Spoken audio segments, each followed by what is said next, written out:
At this point in the class, we move into a new way of thinking about persuasion. So far, we've been thinking about persuasion in social behavioral terms. How is it that we are persuaded by certain types of messages? How do we persuade others?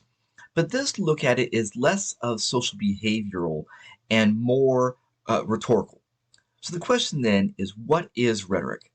And so with that question asked, I'm going to answer it sort of, or the best I can for you. So Aristotle said that rhetoric is all available means of persuasion in a given situation. Well, it has the word persuasion right in the middle of it, so that's pretty good, right? So Aristotle said all available means of persuasion in a given situation. One of the things that Aristotle understood was that in each context, we are able to use certain things to persuade versus others. Now, Aristotle actually wrote a book called Rhetoric, or The Rhetoric, or On Rhetoric, depending on how it's translated. And he talks about how do you persuade those who are your friends, who are your enemies, who are young, who are old, and so forth. But the point is that in each situation, there are different things that we draw upon to persuade others. And that's to really say that each audience is different. And so if you think of persuading somebody to not smoke, if you want to persuade somebody who is in their 60s to stop smoking versus somebody who is 16 to stop smoking, you're probably going to use different arguments. Because speaking to a 16-year-old about you'll shorten your life expectancy doesn't always resonate a whole lot with people who are young and feel like they're going to live forever, right? That doesn't work as much as talking about the way that it is. They can create social isolation that way. It may cause their skin to age. It may yellow their teeth, make them less attractive. Those are these shallow arguments, but those might be more appealing to those who are 16 and are more motivated by peer-oriented messages, as opposed to those who are 60 and you talk about the way that they could, in fact, their smoking could be harming those that they care about. It could be harming their grandchildren. It's going to reduce how much time they can be around their grandchildren because their smoking is dangerous for young children, and so therefore they have to reduce their exposure to their grandchildren, or something like that. I mean, it assumes a lot. But the idea is each situation carries its own opportunities for persuasion. Again, so that's Aristotle. I prefer thinking as a rhetoric of the creation of reality through symbols and public context. That might seem sort of awkward, but let me break it down for a second here. So I'll start with an easy part. When I say public context, when I'm talking about rhetoric, I'm not talking about messages of me to you, right? I'm talking about things like commercials, billboards. I mean, here I'm talking about a lot of advertising. Rhetoric also includes television, includes film, includes music, right?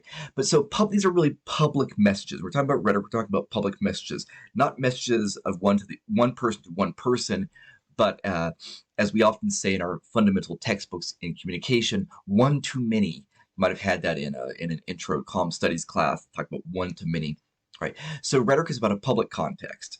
Right? Now I also say it's the creation of reality through symbols. And so we have here, right, symbols. And by symbols, I mean words, I mean images, I mean sound. And I'm going to talk about that at the very end of this lecture. I'm going to talk about, again, audio and visual and verbal scripts that we get in commercials, for instance, right? But so symbols, those are the word choices, those are the images. And so when we were talking earlier about EPPM and fear appeals, well, those frightening images, those images were made up of a series of symbols. It may have been a child. The child represents often innocence, or someone who is very vulnerable, right? So this small child looking up at you with sad eyes, and it says something about, don't drink and drive. It's about, right, the preciousness of life. So those symbols, sometimes the child is a symbol of something beyond just being a little human, right? Certain sounds convey certain feelings and certain ideas, certain colors, the way that red versus blue, they might communicate different feelings of danger versus calm, perhaps, right? Some films are shot in very yellow and orange colors to convey that it's hot, right? So symbols, those are all part of the symbols. But what I talk about here, what may be the most confusing, but it's also the most central part, is that we're talking about the creation of reality, right? The creation of reality. So we use symbols to make meaning of life. So when I say that rhetoric is about the creation of reality, I don't mean that the chair I'm sitting in doesn't exist without symbols. I don't mean that. What I mean is that through symbols, we make meaning of life. We understand what's happened to us. So an example I often use, and I'm not using it glibly, is I think about 9/11. Right? Whether you call 9/11 the act of terrorists or the act of martyrs has to do with how you see the world. Right. If it is being done as an act meant to create terror, uh, to harm others, right? You say it's the act of terrorists. If you see it as being done for some higher calling or higher purpose, then you say it's done by a martyr, right? So those symbols help us to understand how we're supposed to make meaning of the things in our life. The words we use to describe people tell us about whether those people are worth something or not. Right. So the use of symbols helps us to make meaning of life. Right. And we create possibility through symbols. You know, the past has happened, the present is now, but the future doesn't exist. It only exists in our words of what we can be. That is something that we create through symbols, through our words. We create the possibility for what could be. We imagine ourselves and our world as better, or it might even scare people to imagine how, in fact, it could be worse, right? But it's through symbols we're able to create that thing that we haven't yet arrived at. We're able to create the future. And when I say reality, there's truth with a capital T versus truth with a little t. And I'm not getting in here to religious notions, though I think you might be able to sort of, if I think about that in terms of religions, that may make some sense to you, right? But there's capital T truth, right? What is absolutely positively true. And then there are little t truths, which are what we believe to be true. And what's absolutely positively true? Well, I don't know. I mean, if we go back to the Greek philosopher Gorgias, he says, nothing is absolutely true. And if there is, we could never wrap our mind around it. And if we could wrap our mind around it, good luck making enough sense of it to explain it to another person so they'll also be able to see it. And that's Gorgias in a nutshell, right? So the idea but to each situation, we bring many small t truths. Each of us with our own perspective take many views of things. And so when you hear a politician has done something, whether you feel this is something that's fighting for our freedom or eroding our freedoms, right? Those are two different truths, two different ways that people see the world. So there's truth, capital T, good luck deciding what that is and then getting everybody else to agree to it. There's all those little t truths. And also come up with this idea of myths. And you have a reading that talks about myths and the idea that, so we have many, many myths. And I don't mean myths necessarily as, where did fire come from? Well, you see, I forget who it was who goes down to Hades and steals the fire. I mean, I'm not talking about like Greek myth, but a myth in terms of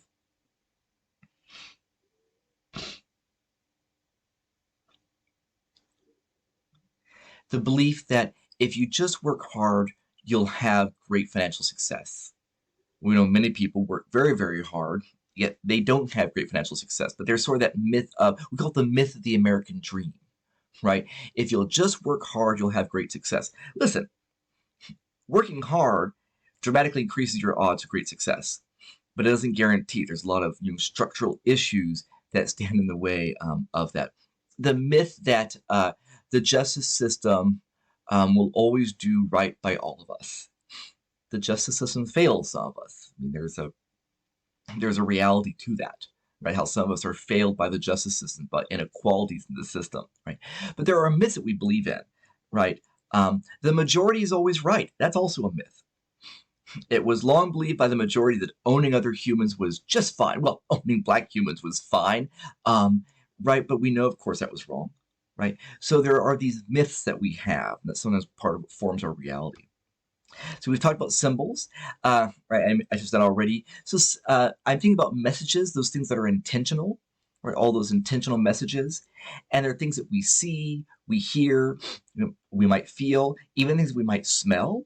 If you go to Disneyland or Disney World, they are well known for, by the way, creating the myth of small town America, right? The myth of the sweet, idyllic small town America is what you're greeted by when you first walk into Disneyland or Disney World. I'm from California, so I grew up going to Disneyland. That's sort of my touchstone in that way, right? And so you see all these brightly colored buildings, and they are of a certain age. It's meant to convey the idea of a simpler time. By the way, always going back, like the 1950s were a simpler time.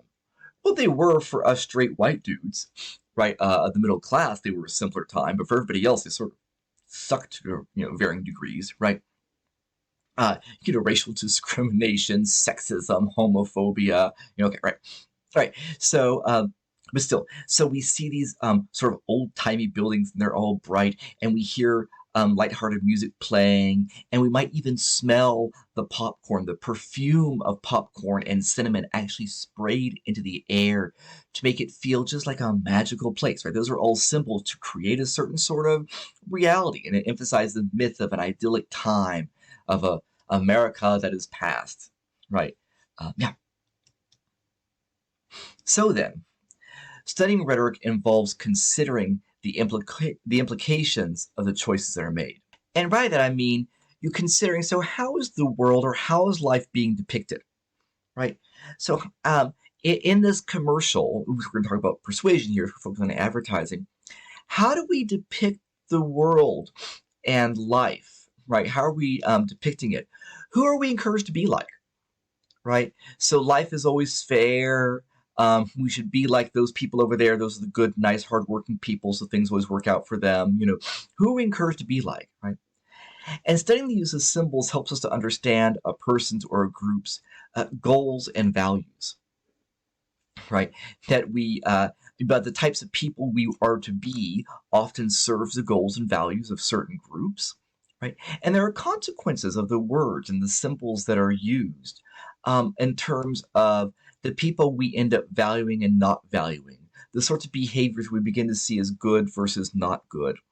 And and it can be even things like, that we does the commercial, does the television show, does it mock somebody who has facial piercings that are not the ears? People with tattoos, are those seen as being the bad people, the dirty people, the dumb people, right? The consequences of those choices, that when somebody is ignorant, do they have a Southern or Appalachian accent? There's real consequences and worse about the stereotypes it perpetuates, and who it elevates and who it denigrates. Right? I think about the consequences of words and the goals and values has to do with who we're elevating and who we're denigrating.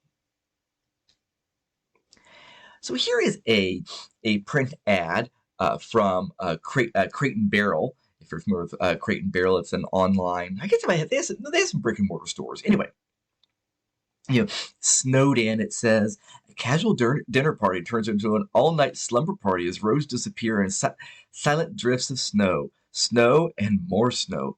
Good night and good morning. Right? And so here they're selling us a lifestyle.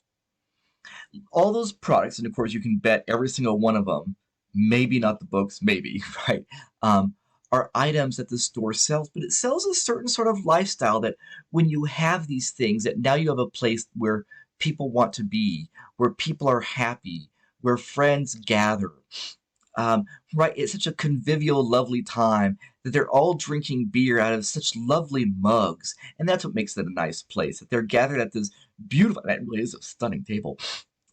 This beautiful table that the throws are over somebody's lap, the all the different furnishings, that this is an ideal life of what happy people, this is how happy people with happy friends, this is how they live and get together. And we can talk also about the color. So they've emphasized that there is snow, and we see the fire burning, and that makes us feel warm. All the candles add warmth. There's a lot of yellow and brown tones here that add a sort of glow and warmth. So we know it's cold outside, but you have a lovely, warm, embracing place. So when you do basic analysis, what you're doing is you're making plain the assumptions of the text. And by the text, I mean the message, the rhetorical message you're looking at. In our class, we're talking about a commercial. A commercial is a text. It's not like a textbook, but the commercial is a text. So we're going to look at the visual script, and those are all of those visual symbols. And like I said, it's the candles burning and it's the fire, and the way those convey warmth and pushing out the cold, right? The audio script, and that last ad didn't have an audio script, but the audio script are all the sounds. It's not the words spoken, but it's how the words are said. Are they said in a slow, smooth, calming voice? Are they said in a way that's meant to intimidate and frighten, right? The audio script, the sounds you hear, that's part of the audio script, right? And the verbal script are the actual words that are spoken. And so what you do when you're a basic analysis of a commercial is to take those three elements, the visual, the audio, and the verbal, and to break them apart and see what's in them. And I have some examples in D2L I encourage you, strongly encourage you to look at as part of this lecture.